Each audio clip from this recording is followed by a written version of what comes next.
Assalamualaikum warahmatullahi wabarakatuh. Alhamdulillahirabbil alamin wa bihi nasta'in ala umurud dunya waddin sayyidina wa maulana Muhammadin wa ala alihi wa sahbihi ajmain. Rabbi shrah li sadri wa yassir li amri wahlul 'uqdatam min lisani yafqahu qawli amin. Pemirsa Masjid TV, para penonton, sahabat ngopi dan pendengar Dais dimanapun Anda berada. Pertama-tama mari kita panjatkan syukur kita kehadirat Allah Subhanahu wa taala yang mana pada kesempatan kali ini kita bisa bersua kembali di acara ngopi ngaji online perkara Islam. Kedua kalinya salawat dan salam semoga tercurahkan keridhaan Nabi Agung kita Nabi Muhammad SAW. Semoga mahabbah kita kepada baginda Rasul dapat memberikan kemudahan hidup di dunia dan kelak di yaumil qiyamah kita mendapatkan syafaatnya. Amin amin ya rabbal alamin. Pemirsa Masjid TV, para penonton, sahabat ngopi dan pendengar radio Dais dimanapun Anda berada. Alhamdulillah malam ini kita bisa bersua kembali di acara ngopi ngaji online perkara Islam. Dan pada kesempatan ini kita sudah sampai di episode yang ke-139. Seperti biasa pada episode kali ini saya ditemani teman ngopi saya, ini ada Mas Aldi. Assalamualaikum Mas Aldi. Waalaikumsalam warahmatullahi wabarakatuh. Kabarnya gimana ini? Alhamdulillah baik. Baik Mas ya? Anis gimana kabarnya? Alhamdulillah baik. Alhamdulillah baik. Nah, Mas Aldi gimana ini? Ada hal yang mungkin perlu kita bahas atau ada apa banyak ada lain? Banyak sebenarnya kalau hal pengen kita bahas itu banyak Mas Anis. Terutama sekarang ini mungkin kita sedang memasuki iklim politik juga sih di Indonesia Mas Anis. Oh, sedang masuki tahun politik gitu ya. Apalagi tadi kan baru saja ada acara gubernur kita pamitan juga kan. Bisa sambut itu ya. Iya. Kayak gitu. Mungkin kita malam ini menarik kalau kita membahas tentang politik, terutama kita umat muslim itu posisinya gimana Mas Anis di dalam ini politik bahaya ini bahas politik ini. Wah, enggak toh Mas Anis. Enggak bahaya Kan ya? ini juga termasuk bagian dari kita untuk kehidupan bersosial juga kan. Iya. Selain itu. Jadi enggak ada, kalau menurut Mas Anis agama sama politik itu bagaimana Mas Anis? Kalau menurut saya itu ya agama dan politik itu ya ada kaitannya. Ada kaitannya. Bahkan sadar-sadar kita itu juga sebenarnya juga harus merasakan aura politik gitu loh. Karena Termasuk politik kita mungkin hidup, jadi itu kan juga harus politik. kehidupan. Nah, apakah nanti itu politik yang kita bahas tentang kehidupan kita atau tentang yang sekarang terjadi, misalkan ini ada mau ada pemilu 2024 pemilu, gitu. kemarin juga sudah ada yang deklarasi. Mas Anies katanya juga mau menyalonkan itu ya? beda Beda-beda walaupun Anies. namanya sama. Gitu. Oke Mas Aldi, ini daripada kita bingung tentang politik yang nanti, tapi nanti kita harus kaitkan dengan Islam Mas Aldi. Karena kita umat dulu Islam juga itu ya. punya sejarah politik. Terus sekarang apakah politik Islam dengan berat itu sama atau beda? Biar nanti kita sebagai umat muslim itu nggak gaptep terhadap politik. Ya, terutama demokrasi mungkin ya Mas Anies, kan juga itu teori dari Barat kan kalau kita sebut demokrasi itu kan, pesta demokrasi dan sebagainya. Oke Mas ya, Oke, kita langsung kita panggil undang aja, saja tamu kita malam ini kepada Gus Fasin. Monggo bisa gabung bersama kami. Monggo Gus. Assalamualaikum. Waalaikumsalam. Monggo Gus. Sambil diunjuk Sehat. mungkin ngobrol. Alhamdulillah. Mas Aldi. Iya, alhamdulillah sehat. Ini lama tak jumpa Gus. Alhamdulillah sudah lama ini. Dulu terakhir itu pas akhir-akhir Covid ya. Sekarang Ya. sudah hampir 1 tahun. Kemarin juga jenengan habis naik haji Gus ya. Alhamdulillah pangestunipun nggih. Nah, itu Kita berarti doanya perlu kita minta doa juga ya Mas Anies. Biar kita ketularan beliau kan jenengan ya. jadi saya berangkat paling akhir, pulang paling akhir. Jadi kemarin Termasuk kloter akhir atau gimana? iya kuota tambahan. Jadi pas pulang itu proses kembali ke tanah air itu 1 bulan yang lalu, tanggal 5 Agustus. Oh, 5 Agustus baru. Agustus Ya. sampai rumah itu. Nggih. Nggih, doakan saja semoga bisa menjaga kemakburan haji. Amin. Dan semoga kita juga bisa ketularan beliau. Nggih. Ziarah Mekah Amin, Madinah. insyaallah. Gus, ini tadi saya dengan Mas Aldi itu kok bahas tentang politik Gus. Ini apakah tidak bahaya Gus ini bahas politik Gus? Gak bahaya tadi. Oke, jadi ini ngobrol saja Mas. Iya, Jadi santai aja.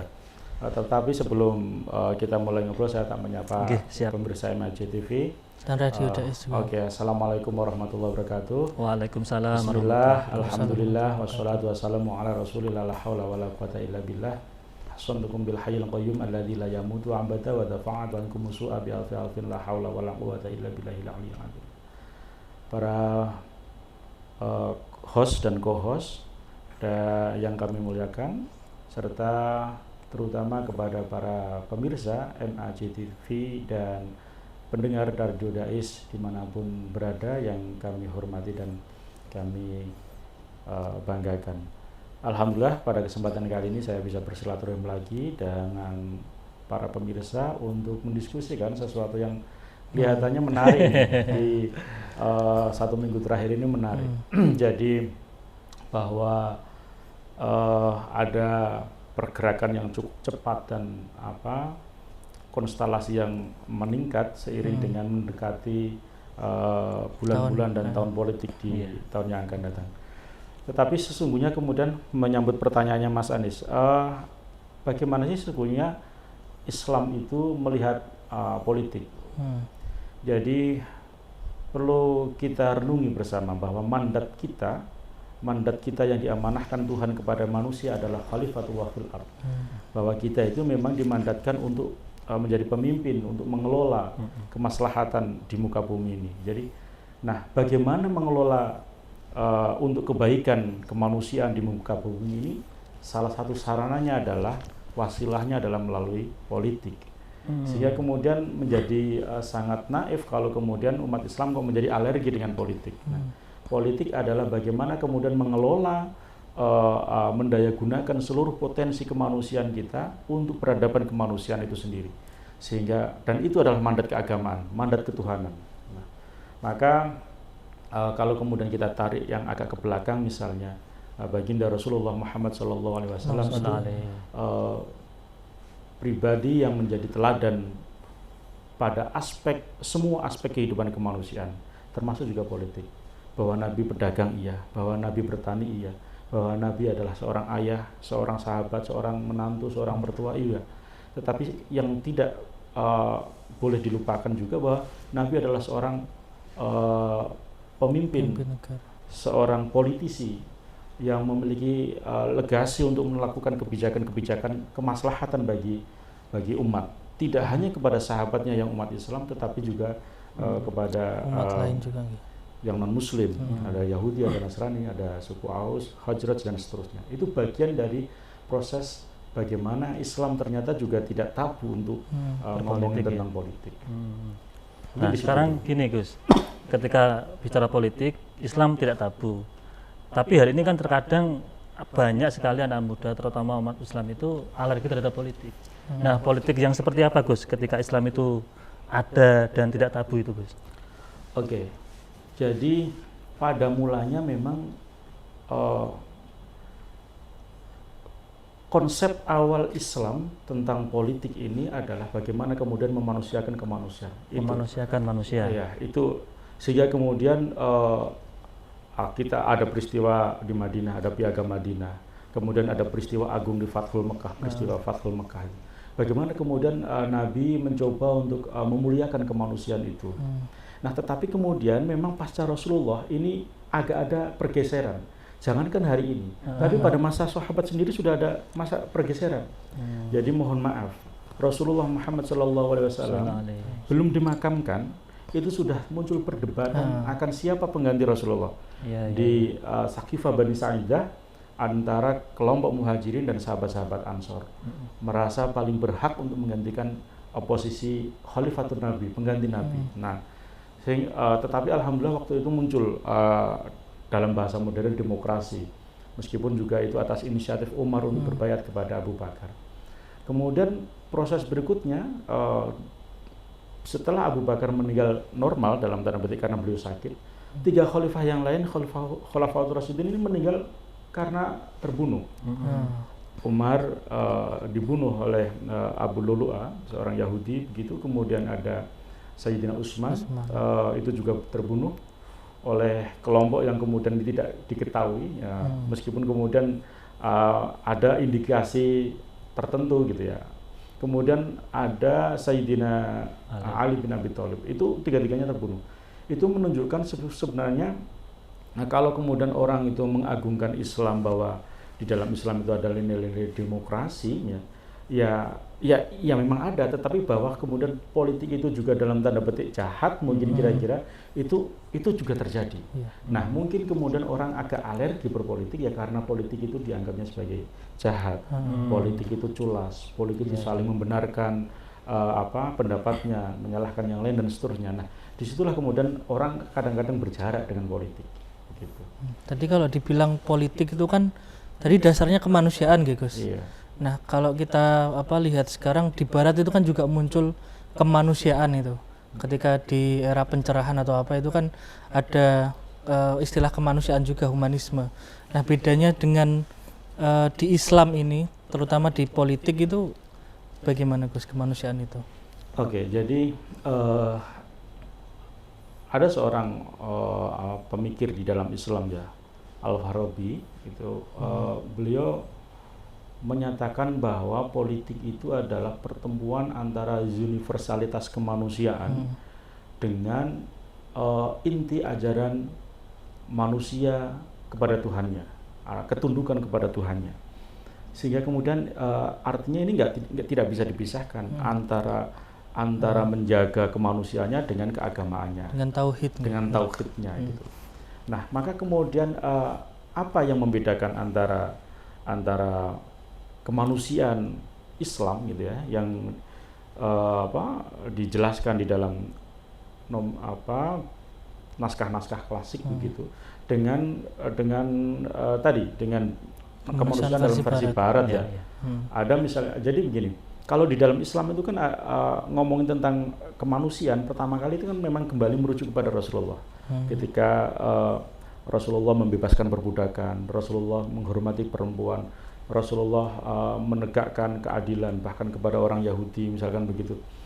Itu dalam Piagam Madinah ya. Itu dalam Piagam Madinah sudah ada konstitusi pertama kali sebelum di dunia ini ada konstitusi tentang kemanusiaan. Rasulullah sudah membuat Piagam Madinah yang kemudian itu diadaptasi di dalam di Indonesia oleh para pendiri bangsa ini menjadi Piagam Jakarta. Nah, baru belasan tahun berikutnya, beberapa abad berikutnya lahir Declaration of Human Rights di Amerika itu. Jadi itu yang kemudian deklarasi hak asasi manusia gitu, bahwa kemudian ada penghormatan kepada manusia. Pada nilai-nilai kemanusiaan ini sama sebenarnya. Bagaimana kita menghormati itu sama. Di dalam tradisi Barat juga sama. Bagaimana kita ada kasih sayang, kemudian menjaga. Kalau di dalam konstitusi syariah itu kan jelas itu ya, ada hifdzuddin, ada menjaga agama, hifdzun nafas, hifdzun nasl, hifdzun nasab.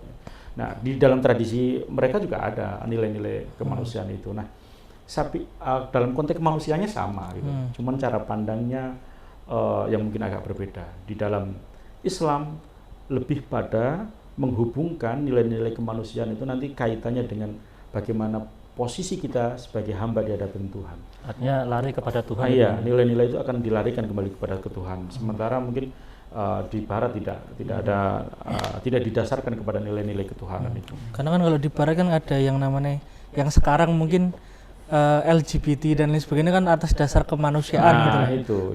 Nah, itu karena tercerabut dari nilai-nilai akar keagamaannya gitu. Tanpa pondasi agama gitu ya. Betul. Berarti realitas politik kita itu harusnya berpangkal dan berujung kepada Tuhan, ya, kepada Allah. Kira-kira begitu.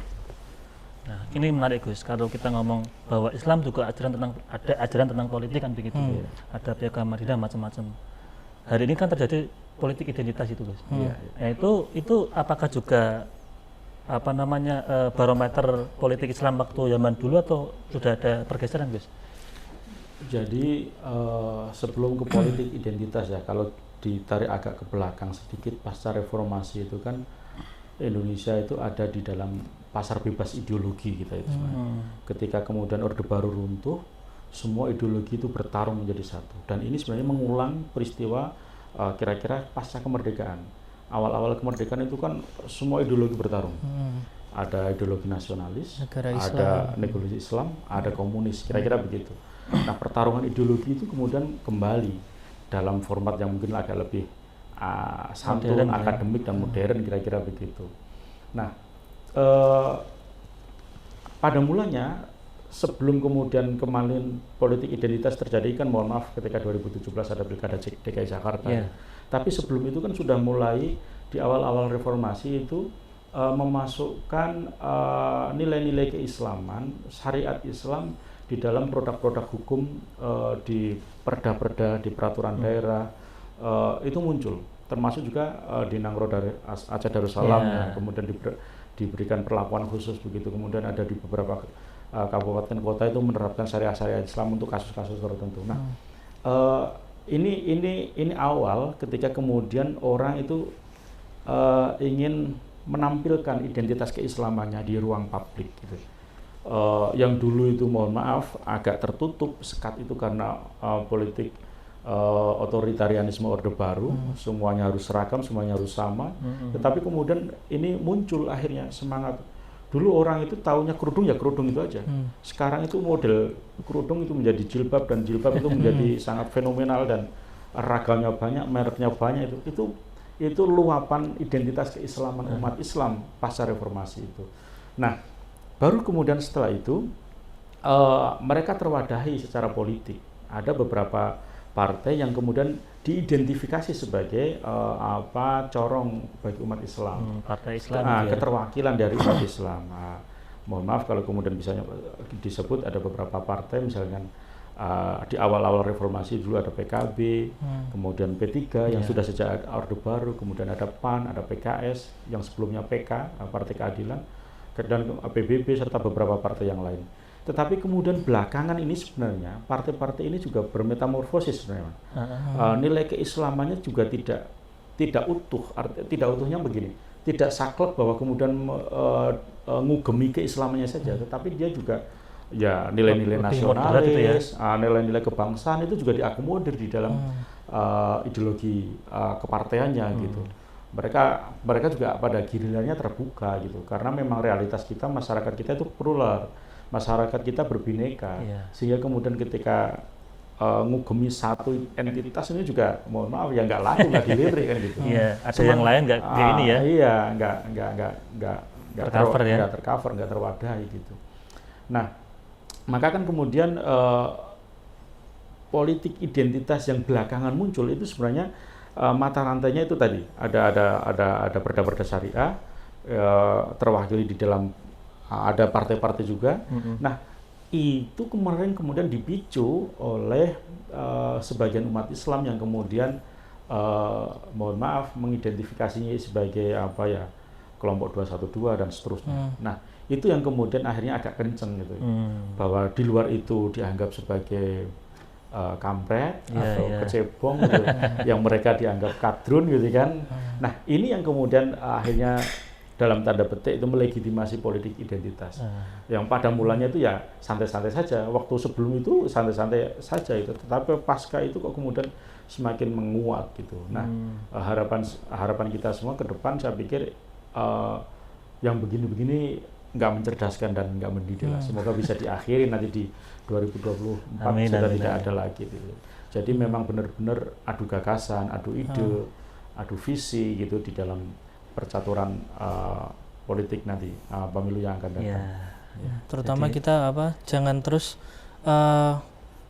pengennya itu kehendak partai yang digaungkan gitu ya. Kita kan harus dasarnya tadi kemanusiaan, kita kan pengen mengakomodir kepentingan kemanusiaan kan, jadi, sebagai khalifah tadi. Iya, artinya partai juga sekarang membuka diri dan terbuka dengan segmentasi masyarakat gitu.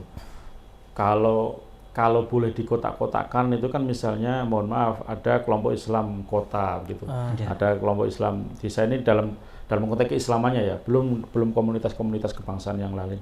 Nah, ini yang mestinya agak disekat-sekat, karena orang yang dianggap desa pun sekarang juga sudah pemikirannya sudah maju. Mulai gitu. Sementara orang yang di kota itu kadang-kadang mohon maaf puritan misalnya gitu. Dan secara demografis sekarang itu batas kota dan desa juga sudah nyaris tipis. Ya, jadi misalkan Mas Anies di Sayong, orang desa.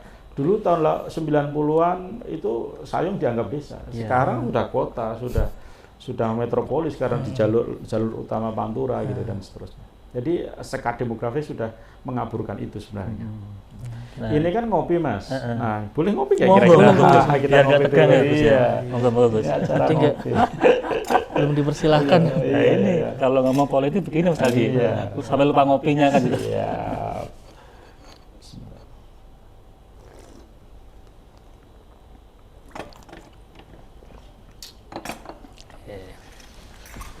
Gus, ini tadi saya tuh tergelitik dengan ada penyebutan hewan-hewan yang muncul itu kan. Jadi tidak hanya politik identitas, tapi politik makhluk hidup juga ada. Gitu. Politik hewani. Politik hewani. Jadi hewan juga jadi korban politik gitu kan. Nah, apakah juga itu termasuk bagian dari kepentingan-kepentingan yang dipaksakan, Gus? Jadi kan label itu kan yang memberikan kan lawan politiknya, ya mempersonifikasi kelompok tertentu seperti itu, kira-kira begitu. Mengidentifikasi lawan politiknya sebagai kelompok hewan tadi misalnya begitu. Ada kadrun, ada kampret dan seterusnya. Ada cebong gitu kan. Saya juga nggak tahu kenapa kok sampai sekarang itu saya nggak tahu kenapa kok cebong gitu. Apa personifikasi cebong itu apa itu saya juga aneh itu sampai sekarang nggak ngerti. Kalau kadrun kan kadal gurun ya, orang-orang gurun misalkan itu agak masuk. Tapi cebong, kampret itu apa gitu. Tapi oke lah gitu. Tapi insya Allah itu sudah masa lalu gitu. Nah, apa tadi misalnya? Kenapa kok terkesan dipaksakan untuk kepentingan? Iya, itu karena lagi-lagi politik itu kan tidak ada kawan yang abadi itu ya, tapi kepentingan yang abadi. Maka siapapun bisa menghalalkan segala cara untuk mencapai kepentingannya, kan gitu. Jadi termasuk juga kemudian mengidentifikasi lawan politiknya dengan cara-cara seperti itu. Dan itu sebenarnya jauh dari nilai-nilai kebangsaan kita, jauh dari nilai-nilai kebinekaan kita. Kita diajarkan oleh para leluhur kita bagaimana kita bisa terposeliro, bisa andap asor, menghargai perbedaan. Itu nilai-nilai itu sudah tertanam lama di bumi Nusantara ini. Tetapi kemudian belakangan menjadi agak bergeser, bergeser karena cara pandang yang berbeda tadi. Cebong, kampret. Nah, Mas Aldi, kira-kira begini Mas, kan saya kemarin itu kan ngobrol sama teman saya di desa Gus. Itu kan ngobrolnya itu awal santai, tapi ketika sudah ngomong politik jadi tegang, kemudian serius. Nah, apakah politik menakutkan itu Gus? Kira-kira Gus? Jadi politik ini, kenapa sih kita berpolitik gitu ya? Kenapa sih kita harus melek politik itu? Karena politik itu nanti akan melahirkan pemerintahan. Pemerintah itu nanti yang akan melahirkan kebijakan-kebijakan, dan kebijakan itu nanti yang kemudian berdampak kepada masyarakat. Sehingga kemudian memang kalau membicarakan ini ya serius, karena apa? Karena nanti akan berdampak kepada kita. Taruhlah misalnya dulu ada kebijakan tentang full day school misalnya di Jawa Tengah dulu pernah ramai geger seperti itu. Ini kan madrasah ini kan gembor, berteriak gimana? Kalau full day school anak sekolah sampai jam 4 sampai jam 5 terus dinianya gimana? Nanti dinianya yang mati kan? Dininya mati. Bagaimana kemudian nilai-nilai keagamaan tertanam kalau kemudian tidak ada madrasah diniyah? Nah, supaya kemudian siapa yang menentukan itu? Orang yang punya kebijakan. Siapa orang yang menentukan kebijakan? Adalah orang yang menang di pilkada atau di pilrek atau pileg misalkan, yang menang. Nah, yang proses pembicaraan yang menang itu adalah proses politik. Maka kita kadang-kadang memang dalam tanda petik ya harus serius, meskipun nggak usah serius banget gitu ya.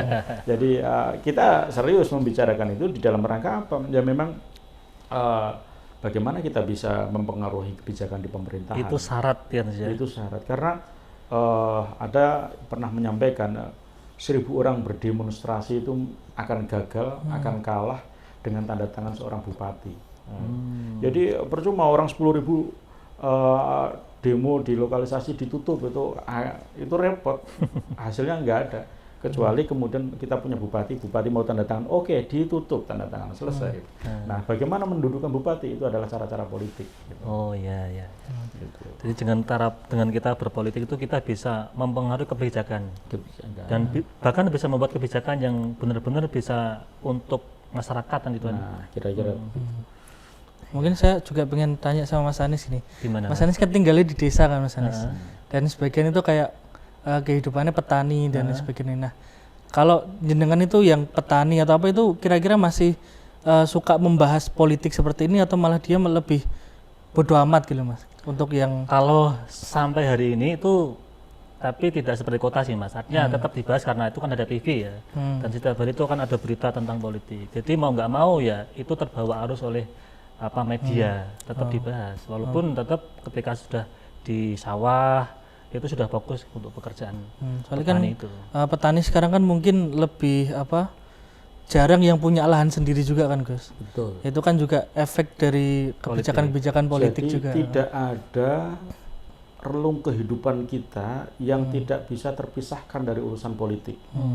Jadi urusan sawah, urusan perdagangan, urusan kesehatan, itu nanti muaranya adalah kebijakan-kebijakan negara. Bahkan urusan makan pun juga. Urusan makan itu. Hari ini beras berapa? Hari ini beras sampai 15.000. Iya, Kayaknya naik nih. Iya, Apa naik. Mas Anis? Iya, 15.000. Naik. Untuk yang beras standar ya. Iya.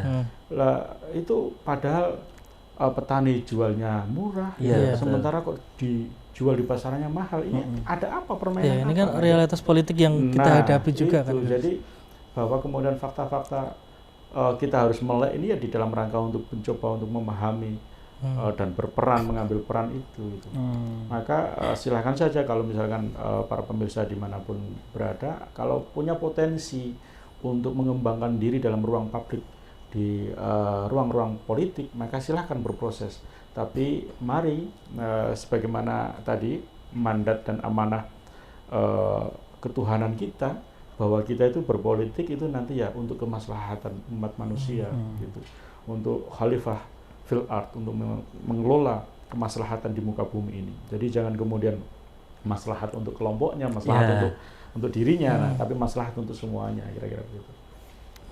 Apa bisa Gus ketika kita sudah terjun di dunia politik, kemudian tadi dengan cita-cita mulia untuk kemaslahatan umat atau masyarakat secara umum itu kan, tapi kemudian di kelompok kita itu juga ada beberapa tekanan itu Gus. Ya, itu yang kemudian memang beberapa yang menjadi jarak orang alergi politik itu begitu. Iya, itu politik ideal ya, kira-kira itu politik ideal. Tapi fakta-fakta politik itu ternyata juga tidak begitu amat gitu. Tetapi kalau kita konsisten dengan paling tidak dengan diri kita sendiri, bahwa kita akan jujur, bahwa kita akan amanah, bahwa kita akan tabligh gitu.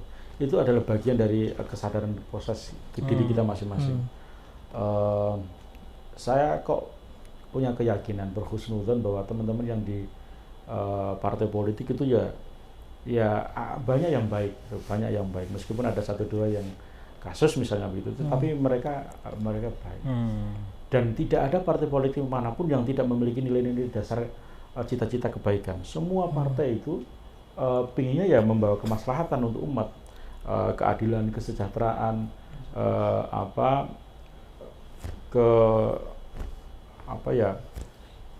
potensi masyarakat derajatnya naik dan seterusnya. Nah, kira-kira cita-citanya itu semua. Iya. Keadilan sosial bagi seluruh rakyat Indonesia lah kira-kira.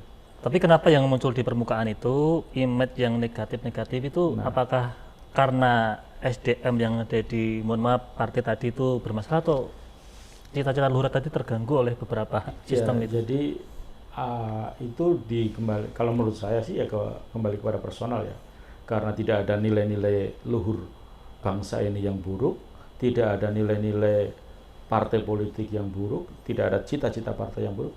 Kok kenapa terjadi keburukan itu? Berarti ya personal di dalam pengelolaan negara ini yang kemudian tidak baik gitu. Jadi dimulai dari diri kita sendiri Gus ya. Iya.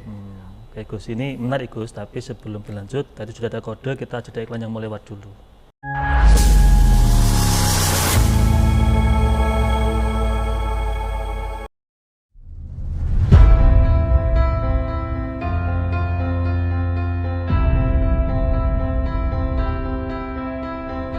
Masjid Agung Jawa Tengah kini hadir dengan berbagai pelayanan dan fasilitas yang membanggakan. Berdiri di pusat bumi Jawa Tengah, masjid ini semakin kokoh menciarkan ajaran agama Islam, tidak hanya di kancah lokal dan nasional, tapi juga internasional.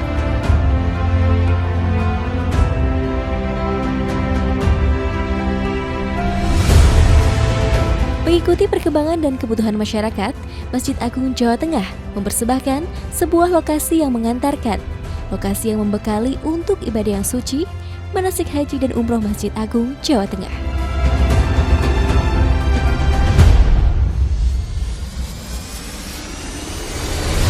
Dilengkapi replika bangunan Ka'bah, Bukit Safa dan Marwah, beserta area manasik yang luas, maka lokasi ini tepat untuk menjadi pilihan Anda melakukan proses manasik sebelum melaksanakan ibadah yang suci.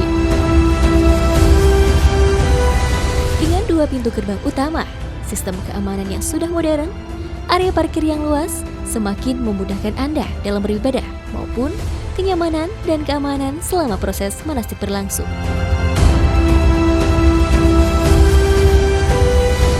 Hal penting lainnya adalah kemudahan akses untuk penginapan Hotel Geraha Agung, akses oleh-oleh Semarangan dan Jawa Tengah, tempat beribadah yang nyaman, juga akses wisata kota Semarang untuk sekedar memanjakan mata, menikmati hamparan kota dari atas menara. Tentunya, ini semua demi pelayanan yang mengedepankan kepuasan Anda sebagai pelanggan. Dengan berbagai macam kelebihan tersebut, maka lokasi manasik di Masjid Agung Jawa Tengah layak menjadi pilihan Anda sebelum melaksanakan ibadah yang suci ataupun untuk proses pendidikan putra-putri kesayangan.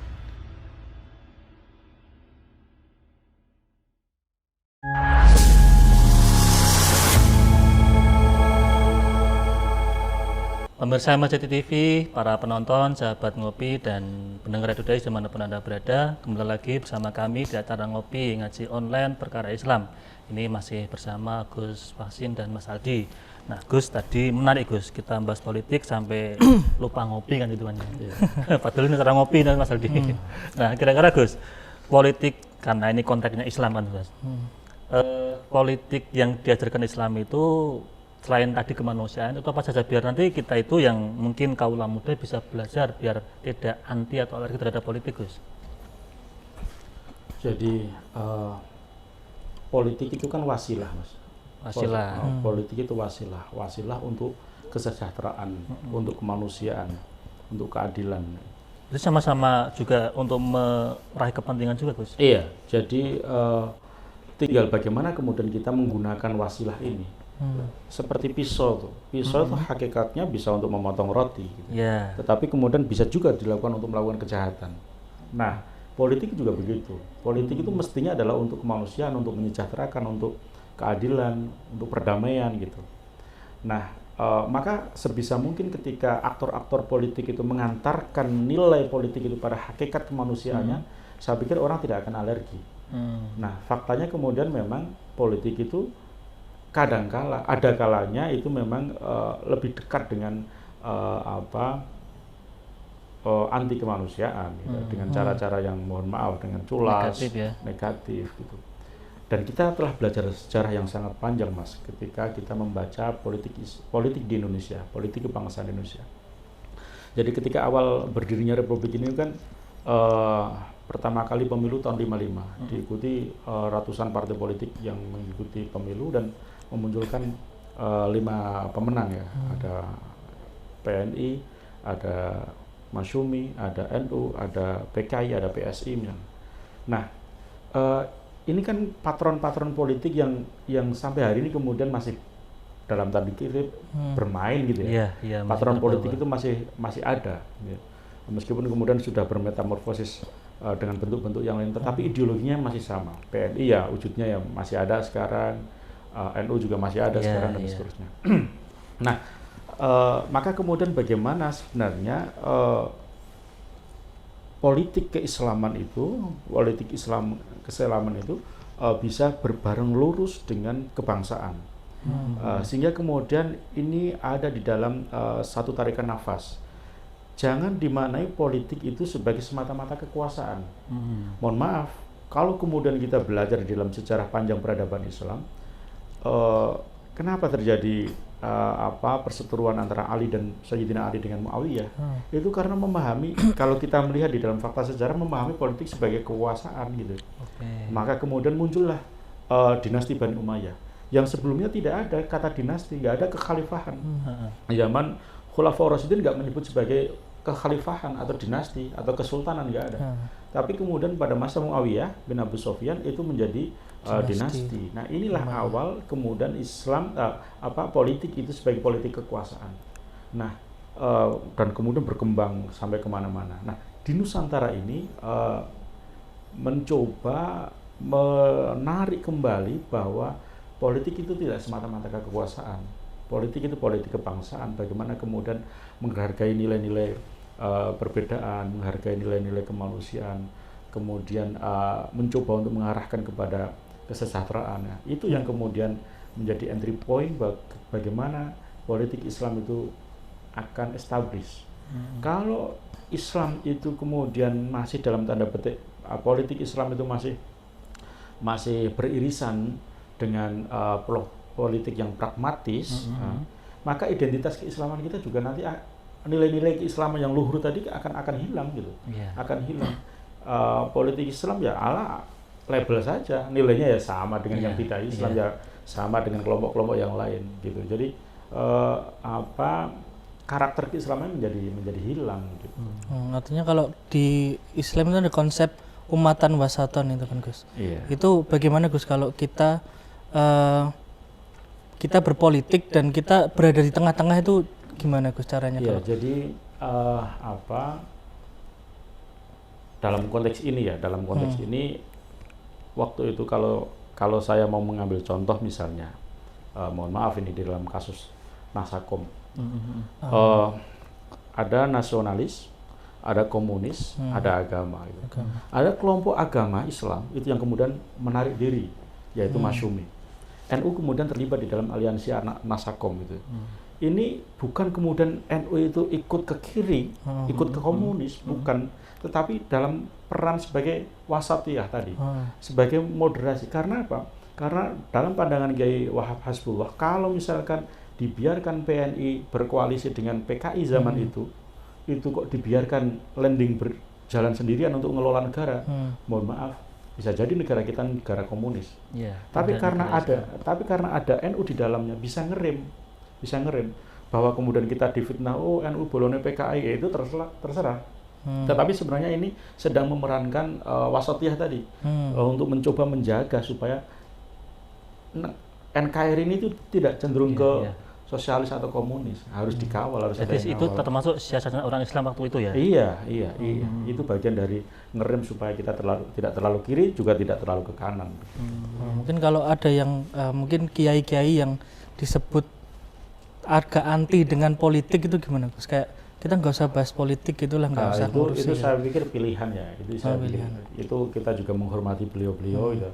Apalagi nyuwun sewu kalau misalkan ulama-ulama kiai-kiai kita itu yang kemudian memang konsennya di tasawuf, di thariqah, ya mari kita hormati bahwa pilihan-pilihan itu beliau berjarak tidak hanya politik, tapi beliau memang berjarak dengan dunia, tidak hubud dunia begitu, dan menjaga diri supaya memang urusannya dengan agama, dengan Tuhan. Memang harus ada seperti itu kan? Biar seimbang gitu. Iya, meskipun fakta sejarah menunjukkan bahwa para pejuang-pejuang kita itu dulu juga para ulama-ulama thariqah, ya. Ada Pangeran Diponegoro, ada Mursyid thariqah, kemudian ada pemberontakan petani Banten tahun 1888 itu adalah mayoritas jamaah thariqah. Termasuk juga pertempuran Genuk dan Meranggen, itu juga dulu adalah prajurit-prajuritnya adalah jamaah thariqah, santri-santri gitu. Jadi oke lah, ada yang memang sudah kadung untuk tidak mendekatkan diri kepada politik, itu kita hormati dan itu sebagai sebuah pilihan. Berarti kita juga harus pintar memposisikan diri terhadap perbedaan tersebut gitu. Kadang kan kita ikut-ikutan malah menghujat kiai yang ikut politik gitu. Iya, jadi memang kalau sesuatu itu tidak diserahkan kepada ahlinya itu ya fantazul sa'ah. Jadi silakan anak-anak muda, generasi muda Islam, silakan belajar politik dan berpolitik. Itu kita memberikan peluang untuk itu. Tetapi kemudian kalau misalkan memang tidak mengambil peran yang lain, ya silakan dan kita hormati. Gitu. Tapi kalau sebaliknya Gus, tadi kan anti politik ulama atau tokoh-tokoh kita. Kalau sebaliknya berpolitik tapi kebablasan Gus, atau kepunjulan sih Gus. Iya, jadi tiap hari ngomongnya politik, Ya. gitu ya. Pesantrennya nggak diurus itu. Nah, itu gimana itu? Ya itu ya saya nggak berani itu saya. Artinya kan harus ada keseimbangan ketika punya tanggung jawab sebagai seorang ulama atau Iya. kiai, karena umatnya juga ada di belakang kan banyak tuh. Iya. Jadi, ya biasanya mohon maaf pengalaman puluhan tahun yang lalu ya ketika Orde Baru. Jadi kalau kemudian ada ulama yang kita identifikasi untuk di partai tertentu, biasanya umatnya juga akhirnya bisa menilai, oh kiaiku kok iki, nah, sementara dia berbeda pilihan ya akan berjarak gitu. Oh iya iya. Tetapi kalau kiai itu ngayomi semua jamaahnya dengan lintas kaos partai apapun, ya beliau akan dihormati gitu. Tapi kalau kiainya sudah mengidentifikasi dirinya dengan kelompok tertentu, partai tertentu, ya itu resikonya bahwa jamaahnya akan berkurang kira-kira gitu. Itu sulit Gus, tapi kalau memang itu kiainya keramat itu bisa. Ya itu ya. Oke Mas Aldi, ini selanjutnya ada Pertanyaan ya Oh, iya. dari tamu juga ini. Tamu.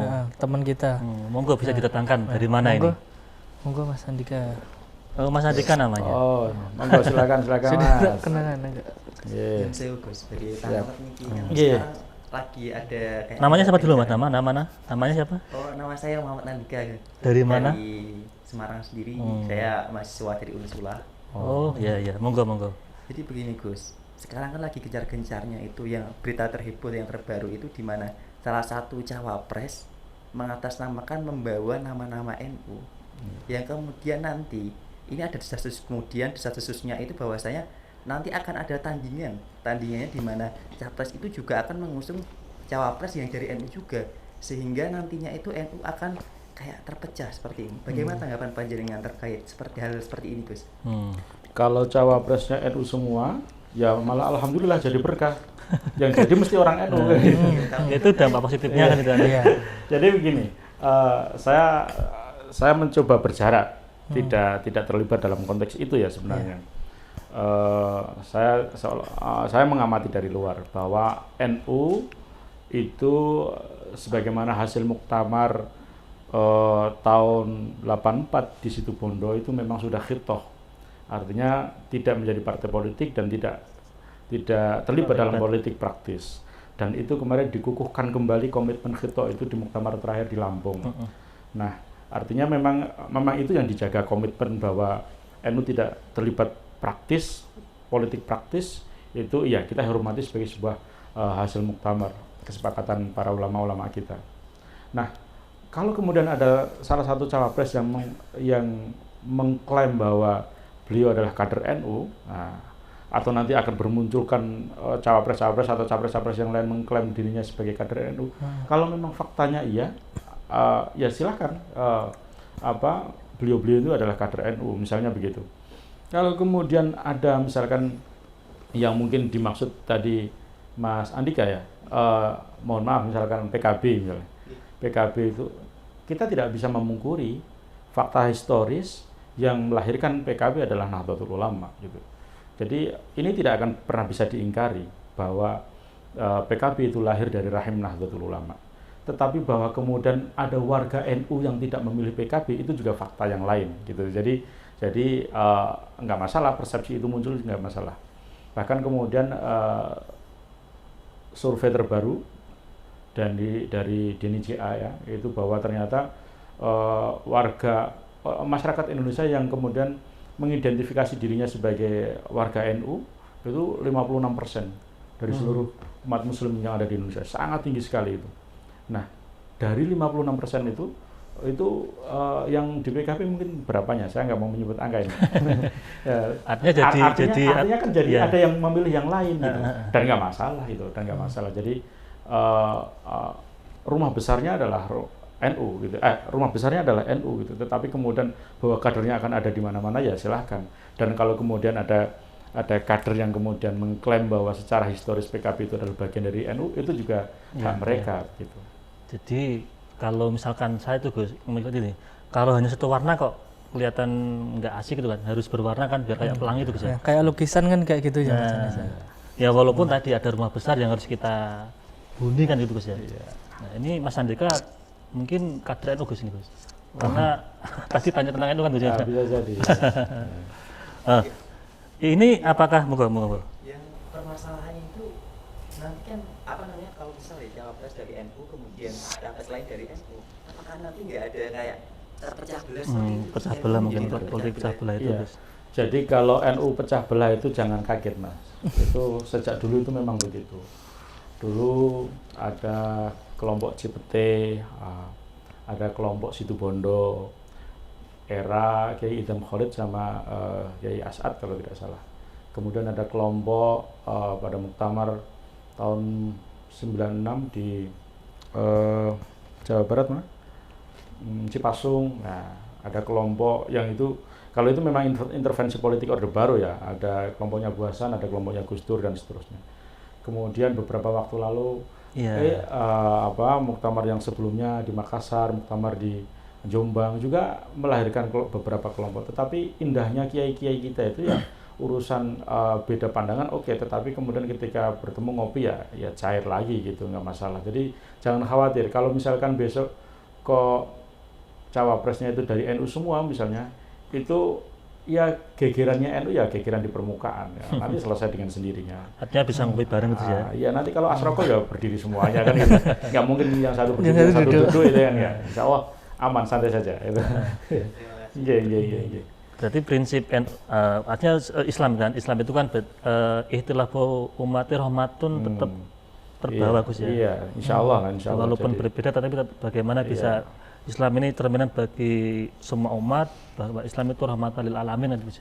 insya Allah begitu dan saya kok malah optimis kalau misalkan ternyata cawapresnya NU semua ya bisa dipastikan NU punya wakil presiden lagi kan gitu. Jadi nanti gegerannya ya sebentar saja, nggak seperti yang kemarin 2017 di Jakarta. Insya Allah relatif aman lah, belajarnya juga sama, muta'alimnya juga sama gitu ya. Insya Allah nanti akan kembali baik gitu. Apakah itu juga termasuk politik identitas Gus, seperti Gus? Ya identitas lintang jagat itu, identitas ke-NU-annya gitu kan itu. Jadi dan nggak masalah. Jadi politik itu memang bisa terwakili dari simbol kan, politik simbol gitu. Jadi kita tanpa bertanya kenapa berhenti, kalau ada warnanya merah ya berhenti gitu. Tanpa bertanya bahwa itu bulan sabit ya itu berarti Islam yang kemudian dipersonifikasi di Indonesia menjadi PBB misalnya. Tanpa menyebut matahari kok ada itu, ya itu PAN, kira-kira begitu personifikasinya itu. Jadi ada bumi dan lintang songonya, berarti ini PKB, kira-kira begitu. Jadi simbol-simbol ya. Itu sudah simbol dan nggak masalah. Dan itu tadi khasanah kekayaan kita lah gitu, kekayaan bangsa kita ini. Oke. Mungkin kalau tadi kembali ke tentang masa depan politik umat Islam yang akan datang gitu ya Gus, itu bagaimana kita suatu saat di kedepannya itu kita berpolitik dan masih memegang nilai-nilai Islam gitu loh Gus. Kita mungkin ada hal-hal yang perlu kita perhatikan untuk berpolitik juga sih Gus. Untuk yang ini penutup juga mungkin gimana? Siap. Iya, saya kok optimis ya kalau semakin tinggi sumber daya manusia kita akan semakin arif, mestinya begitu. Sehingga ke depan generasi-generasi baru, generasi-generasi milenial yang akan datang akan menjadi pemimpin pada gilirannya nanti ya. Subhanul Yawm Rizalul Qadr. Jadi nanti kalau kita bijaksana, kita arif, kita santuy di dalam berpolitik, pada gilirannya nanti juga akan santai dan akan baik-baik saja, termasuk politik Islam. Jadi ketika politik Islam itu dibawa dengan perspektif rahmah, insya Allah juga akan memberi dampak kebaikan itu. Tetapi kalau kemudian mohon maaf, ketika kemudian politik Islam itu hanya selesai pada simbol, tidak substansi, tidak nilai kemanusiaan tadi di awal saya sampaikan, ya nanti akan ada di permukaan. Kalau bahasa Rasulullah itu hanya dibuihnya saja. Islam hanya akan menjadi buih, ramai kesana sini, digoyang kesana sini gitu aja sebagai simbol, tapi tidak pada kualitasnya, hanya kuantitasnya saja. Gitu. Jadi isinya tidak ada gitu. Tidak ada gitu. Jadi maka kembali kepada kita generasi muda itu harus mempersiapkan diri betul-betul bahwa kita memang menjadi pribadi-pribadi yang berkualitas, sehingga ketika mengisi kekosongan estafet bangsa ini adalah generasi yang memiliki sumber daya manusia yang memadai gitu. Oke, Gus, ini mungkin biar tidak ada terkota-kota atau memisah antara Islam dengan kebangsaan atau politik Islam dengan politik kebangsaan, itu gimana Gus biar ketemu titik satu itu? Jadi kalau politik kalau saya tadi begini, politik kekuasaan, kekuasaan dan politik kebangsaan. Ya. Nah, orang itu cenderung pada level politik kekuasaan.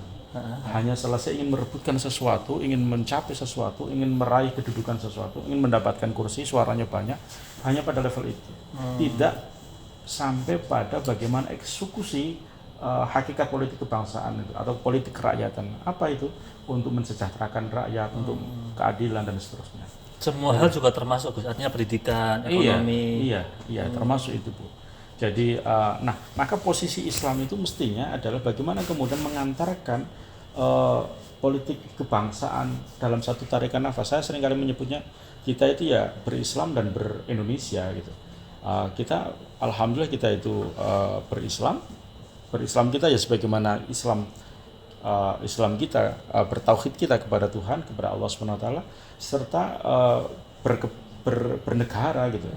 Jadi nggak bisa kemudian orang itu aku orang urusin negara, aku tak urusan Islam saja itu dia mau tinggal di mana?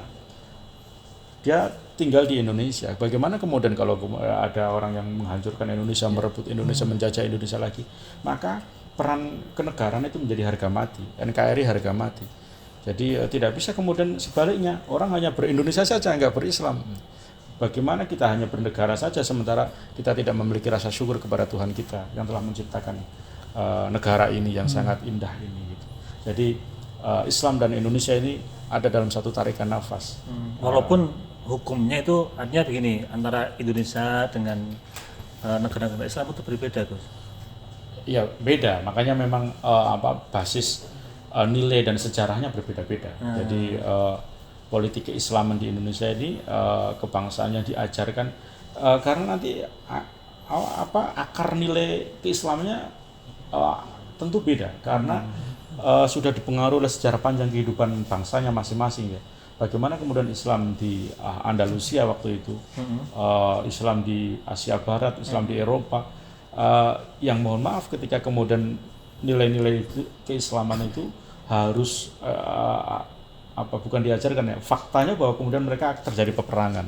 Sementara kita kan tidak. Islam datang dengan rahmah, Islam dengan tradisi, dengan kebudayaan, dengan adaptasi terhadap budaya lokalnya, sehingga kemudian membentuk nilai yang berbeda. Nah ini sama-sama Islam, tetapi kemudian karakter itu terbentuk dalam proses panjang sejarah yang berbeda sama sekali dengan belahan dunia yang lain. Iya benar ya, nggak ada artinya di kita itu perang itu kan minim. Iya. Kalau bagaimana dulu tuh Wali Songo, kemudian para founding father kita itu kan.